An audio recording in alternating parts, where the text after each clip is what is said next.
दोस्तों, डॉक्टर मेहताब आलम साहब, जनाब अतुल अग्रवाल साहब, मैं बहुत करीब से वाकिफ़ हूँ डॉक्टर मेहताब आलम साहब से भी और जनाब अतुल अग्रवाल साहब से भी। अतुल अग्रवाल साहब की ज़िंदगी जहाँ से शुरू होती है, इब्तदाई तालीम अपने आबाई वतन, उसके बाद तालीम मुकम्मल करने के बाद सफ़र किया दिल्ली में। इस सफ़र को न सिर्फ दिल्ली तक महदूद रखा बल्कि सफ़र जारी और सारी रहा। 1000 रुपये की नौकरी से 1000 करोड़ तक पहुंचने वाली शख्सियत का नाम जनाब अतुल अग्रवाल है। लेकिन इस सब के बावजूद भी एक बेचैनी, एक दर्द उनकी ज़िंदगी में हमेशा रहा, जिसको वो अपने कलम से कागज़ पर उतारते रहे।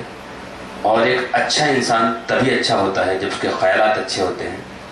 जनाब अतुल अग्रवाल साहब ने साबित किया, एक शायर जितना हसास होता है पूरी दुनिया का दर्द, एक दर्द अपने वतन का, अपने लोगों का। एक नज़्म है उनकी जो मैं भी बहुत पसंद करता हूँ, जिसका उन्वान है साहिमा। तो मैं चाहता हूँ कि मुझे भी एक शेर अपना याद आ गया। कश्मीर की जब बात चलेगी तो जाहिर सी बात है, मेरा एक शेर है कि रंग रूप है ऐसा मेरे ख्वाबों की शहजादी का, रंग रूप है ऐसा मेरे ख्वाबों की शहजादी का, मौसम गुल में जैसे मंजर हो कश्मीर की वादी का। अपने ही हाथों से अपने घर को जलाया है हमने, किससे करें अब शिकवा जाकर हम अपनी बर्बादी का। मैं गुजारिश करता हूं जनाब अतुल अग्रवाल साहब से कि वो नज़्म साहिमा वो हमारे सामईन को। शुक्रिया नजर भाई। साहिमा फिर वहीं से शुरू होती है, एक कश्मीर में एक शिकारे से, एक हाउस बोट से, और वहाँ एक छोटी सी बच्ची थी।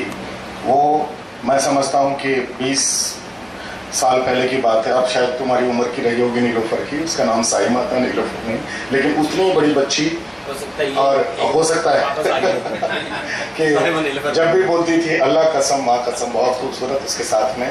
मैं उस बच्ची को अपने गांव ले गया और चरखी की तरह से मेरे दिन पीछे बैकग्राउंड में चला गया। इसमें 2-3 बातें बताना चाहूँगा जिससे नज़्म समझ में आएगी। हमारे यहाँ पहले या कहीं भी लाइट नहीं होती थी, स्ट्रीट लाइट, तो चुंगी वाले डेवरी का दिया जलाते थे मिट्टी के तेल का।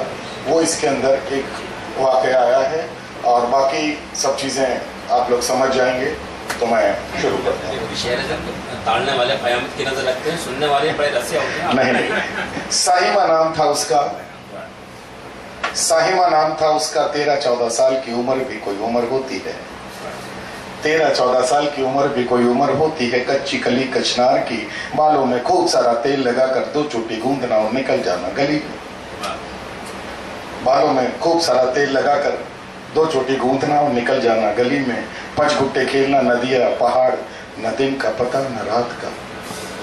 झुटपुटे का एहसास तब होता जब चुंगी वाला ढिबरी में तेल डालकर उसे जलाने आता था। लोग कहते थे रिफ्यूजी है, उस वक्त मुझे क्या पता रिफ्यूजी क्या होता है। मैं तो उसके साथ साथ खेलकर अपने रात दिन चांदी के वर्क की तरह तय करके रखता जा रहा था। वो हंसती और खिलखिलाती तो लाल पीले नीले बैंगनी मोती से चारों ओर बिखर जाते। वो हंसती और खिलखिलाती तो लाल पीले नीले बैंगनी मोती चारों ओर बिखर जाते और मैं उन्हें रुमाल में बांधकर उड़स लेता था एक दरवर की तरह। जाने कितनी सदियां हमने अलाव जलाकर साथ साथ गुजार दी। पुआल के जलने से उठती चिंगारियों ने हमारे बीच जमी बर्फ को पिघला दिया।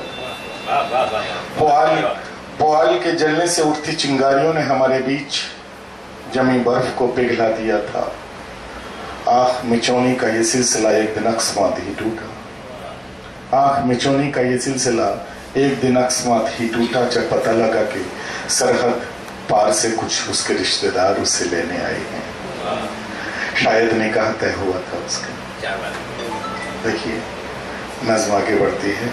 जाते समय एक टुकड़ा मजबूरी उदास जर्द आंखों से उसने मेरी ओर फेंकी। जाते समय एक टुकड़ा मजबूरी उदास जर्द आंखों से उसने मेरी ओर फेंकी, जिसे मैंने लपक कर भाई की तरह उठाकर अपने रिश्ते नासुरों पर रख लिया। एक लंबा सा अंतराल दिलो दिमाग के सतहों पर लिखी इबारतों को मिटाने में काफी वक्त लगा। कागज कलम से लिखी होती तो फाड़ देता या जला देता, शायद मिट भी जाती। दोस्तों, आखिरी पायदान पे आ रहा हूं अपनी नंद के। वक्त गुजरता गया। एक दिन बॉर्डर के पास पीर औलिया के मजार पर जहां लगता है मेला, वो अचानक मेले में टकराई। मैं हक्का बक्का रह गया। वो अचानक मेले में टकराई, मैं हक्का बक्का रह गया। वक्त ने उसके बालों पर चांदी चढ़ा दी थी तो मेरे कंधे झुका दिए। वक्त ने उसके बालों पे चांदी चढ़ा दी थी तो मेरे कंधे झुका दिए थे। मैं दोनों हाथों से भी उसकी आंखों से टपकी चाहत को उठा ना पाया। उसकी आंखों में अभी भी चमक बाकी थी, मानो कह रही हो, तुम इन बुझी बुझी आंखों में देखते क्या हो। तमाम उम्र इन आंखों ने ख्वाब देखे हैं। घर जाकर मैंने अंगीठी के बुझे हुए कोयले की राख को कुरेदा। घर जाकर मैंने अंगीठी के बुझे हुए कोयले की राख को कुरेदा। कोयले अभी भी सुलग रहे थे।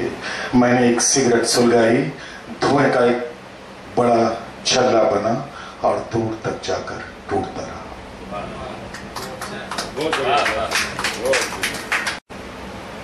जो इतनी खूबसूरत और मयारी नज़्म से नवाज रहे थे, और यकीनन आप महसूस होंगे, हमें इस बात पे यकीन है